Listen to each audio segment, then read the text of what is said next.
ጤና ይስጥልን የአሻም ተከታታዮች ለዛሬ ዕለተ ረቡዕ ሚያዝያ 15 ቀን 2017 ዓ.ም ያጠናቀርናቸው የአሻም 7 ዜናዎች የሚያልፉበት ሰዓት ላይ ደርሰናል። የዕለቱ ተረኛ አሳላፊ አዲስ እንግዳ ሰው ነኝ።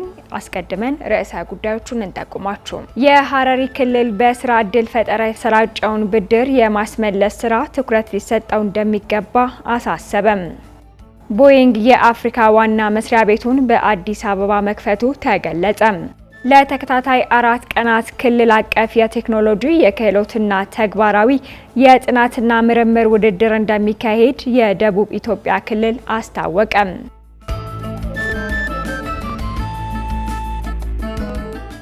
የሐረር ክልል በስራ ዕድል ፈጠራ የተሰራጨውን ብድር የማስመለስ ስራ ትኩረት ሊሰጠው እንደሚገባ አሳሰበም።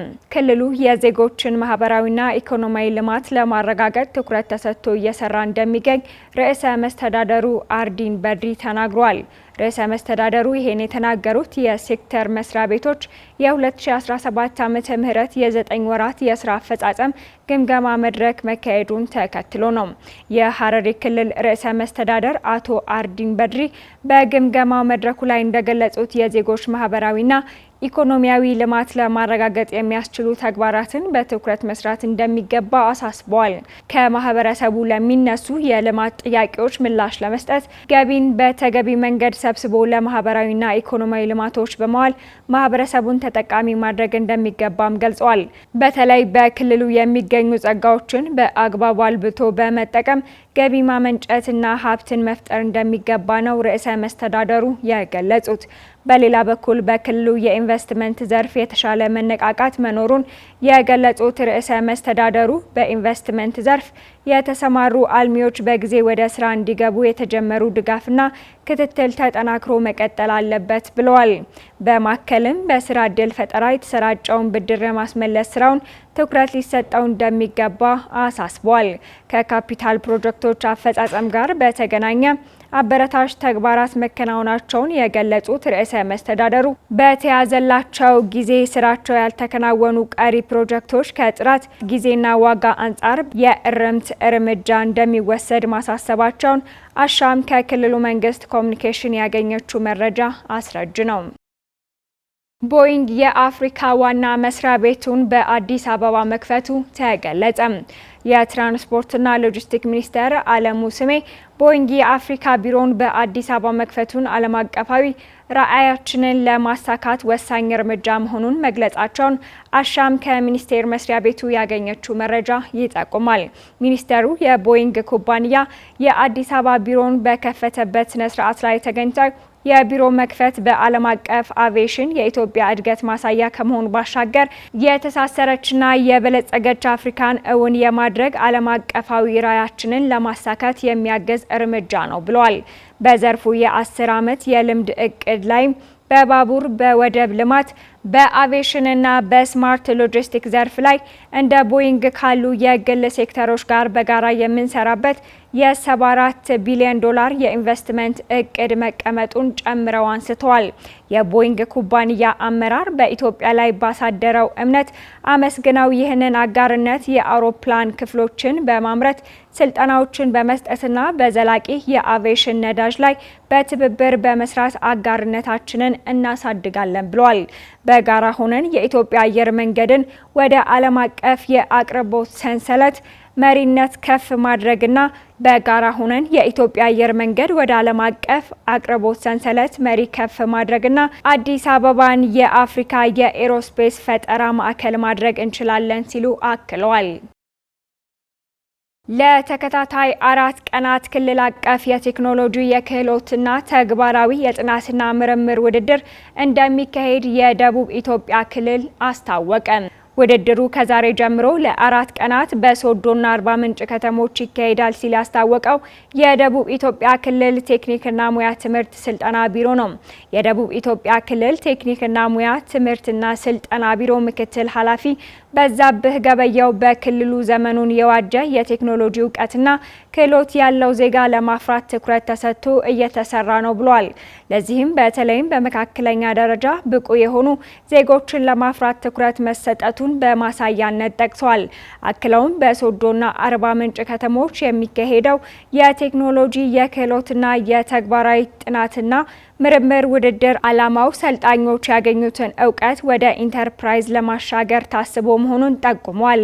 ለ4 ቀናት በሚቆየው ክልል አቀፍ ውድድር በክህሎት ዘርፍ በ20 ሙያዎች በቴክኖሎጂ ዘርፍ ደግሞ በ14 ቴክኖሎጂዎች እንዲሁም በ6 የተግባራዊ ጥናትና ምርምር ስራዎች ውድድር ይካሄዳል ብሏል።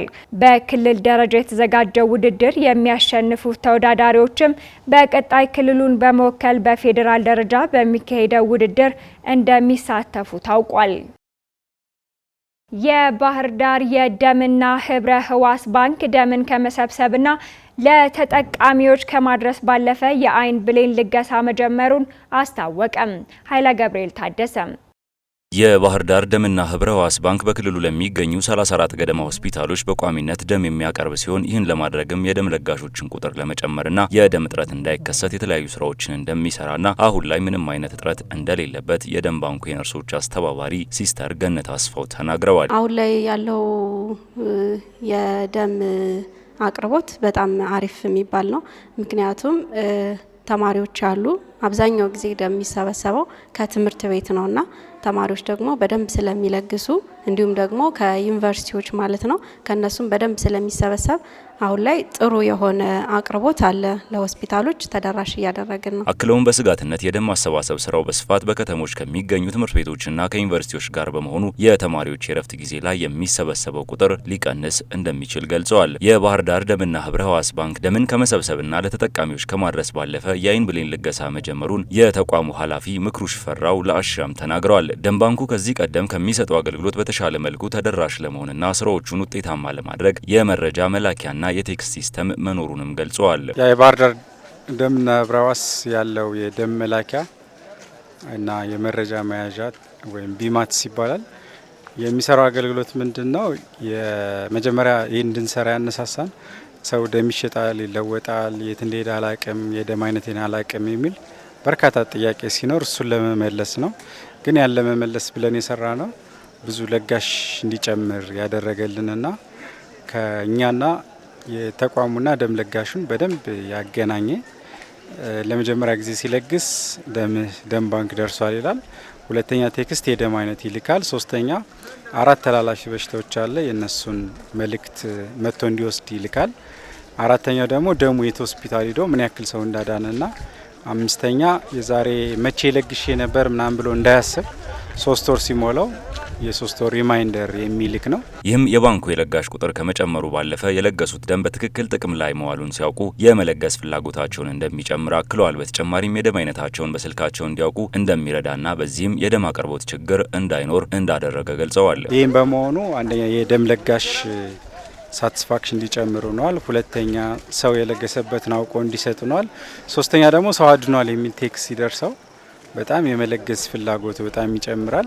ከዛ በላይ ደግሞ ድንገት የደም አይነቱ ባያውቀው በሆነ አጋጣሚ የደም አይነቱን ስልኩ ላይ እንዲያቅ ይረዳዋል ማለት ነው።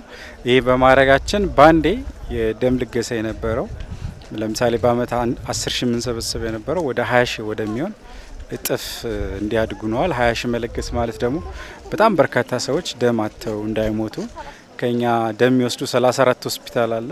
እነዛ 34 ሆስፒታል ደም እንዳይቸግራቸው በደም ችግር ምክንያት ሰው እንዳይሞት ያደረገ ሲስተም ነው ማለት ነው። አሁን ላይ ባንኩ የደም ባንክ አገልግሎትን ከመስጠት ባለፈ በሀገር ደረጃ በአዲስ አበባ ብቻ ይሰጥ የነበረውን የአይን ብሌን ልገሳ መጀመሩንና ቃል የማስገባትና እውቅና የመፍጠር ስራዎች እየተሰሩ እንደሚገኙም ነው የተገለጸው። ያ እንግዲህ ደም ባንክ አገልግሎት የነበረው ደምና ህብረ ህዋስ ሆኗል። ህብረ ህዋስ ማለት የአይን ብሌን ልገሳ ተጀምሯል። አዲስ አበባ ላይ ብቻ ነው የነበረው። አሁን በእኛ ክልል ባህር ዳር ላይ ጀምረናል። ሰው ከህልፈት በኋላ ከላይ ያለችው ኮርኒያ የምትባለውን ብቻ በማንሳት ማየት ለማይችሉ ሰዎች ብርሃን እንዲሆን ነው ማለት ነው። በፊት ደም ለግሱ ብቻ ይባል የነበረው አሁን ደም ለግሱ ብርሃን ይለግሱ ወደሚልና ከባህር ዳርም አዲስ አበባ ሄደው የሚሰሩ ታካሚዎችን እዚሁ ባህር ዳር ላይ ሴንተር በማድረግ የማየት የተሳናቸውን ወደ ብርሃን የሚመልስ ህብረ ህዋስ ወይም የአይን ብሌን ልገሳ ጀምረናል። ሁለቱንም በአሪፉ እየሰራና ያለው አሁን እውቅና ማስተማሪያና ቃል ማስገባት ላይ ነው ያለ ነው። ከቅርብ ጊዜ ወዲህ ደግሞ ቀዶ ጥገናውንም የብሬን መረከቡንም አገልግሎት እንጀምራለን ማለት ነው። ለዛሬ ዕለተ ረቡዕ ሚያዝያ 15 ቀን 2017 ዓ.ም ያጠናቀርናቸው የአሻም 7 ዜናዎቻችን ቀደም ሲል የተከታተላችኋቸውን ይመስሉ ነበር። የዕለቱ ተረኛ አሳላፊ አዲስ እንግዳ ሰው ነበርኩ። ቀሪ አሻም ስርጭቶች ወደ እናንተ መድረሳቸውን ይቀጥላሉ። ከአሻም ቴሌቪዥን የሚተላለፉ አዳዲስና ወቅታዊ መረጃዎቻችንን ለማግኘት ሁሉንም የማህበራዊ ትስስር ገጾቻችንን ማለትም ዩቲዩብ፣ ፌስቡክ፣ ቲክቶክ እና ቴሌግራም ላይክ፣ ፎሎ፣ ሼር በማድረግ ማግኘት እንደምትችሉ እያመላከትኩኝ በዚሁ አበቃው። ቀሪ አሻም ስርጭቶች ይቀጥላሉ። አሻም ነው ሁላችን።